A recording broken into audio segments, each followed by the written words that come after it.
Hello and welcome to this session on the principles of communication. Polls continue to rank public speaking as the #1 fear, even over death.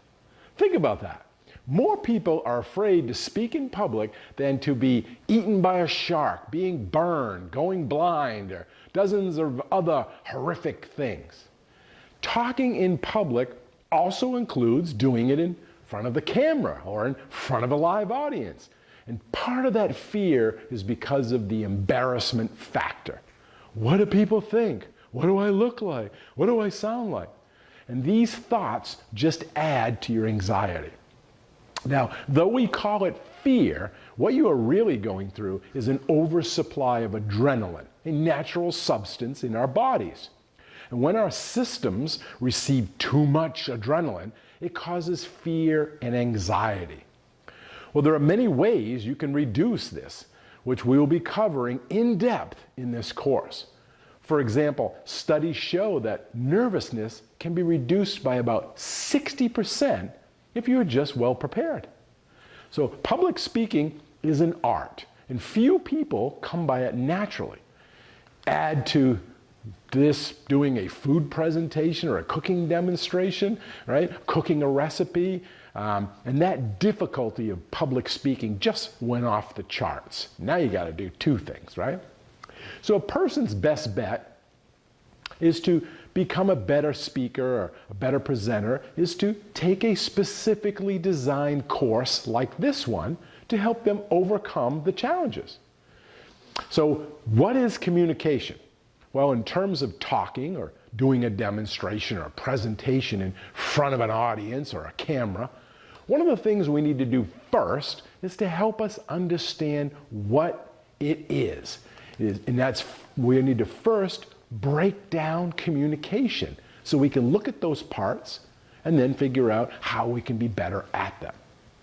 Now, there are three basic elements to any face-to-face communication.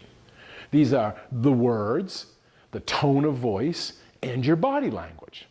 In other words, the content, the vocal side, and the visual side.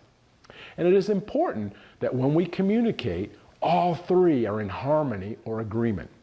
Our body language and tone of voice should be consistent with the words we use. Otherwise, we will confuse people and reduce the prospect of getting our message across and understood. Furthermore, we want to spend equal time on all three, preparing what we're going to say and do, rehearsing on how we are going to say and do it, and how we will move when we are talking and doing. All three are parts of a performance and are needed so that we can inform, inspire, and entertain our audiences. Now, regarding the visual side, we often form an opinion as soon as we see someone.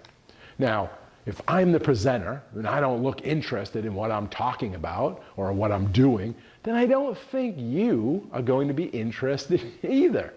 You know, if I was standing here with my arms crossed or my hands in my pocket or I'm kind of slouching, I just don't look interested. And from a visual point of view, our body language is a very important thing. Now, when we talk about vocal communications, we're talking about the tone, the frequency, the speed of our voice.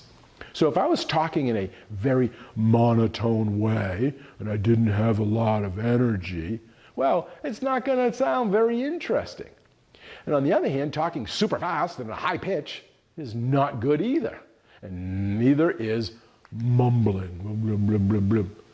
The tone and frequency of your voice and the speed and the enunciation are all really important parts of communication. Now that leaves the third part, the content. And as we just learned, it is often not necessarily what you say, but how you say it, while at the same time utilizing the correct visual and vocal components as vehicles for your message. However, content is still an important part of communication because it is the message you are trying to convey. And we're going to have an entire module on this topic later on in the course.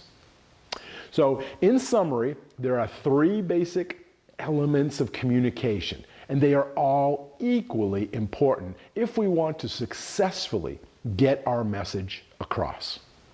Okay, I will see you in the next lesson when we will dive into the specifics on how you can be a better communicator and presenter.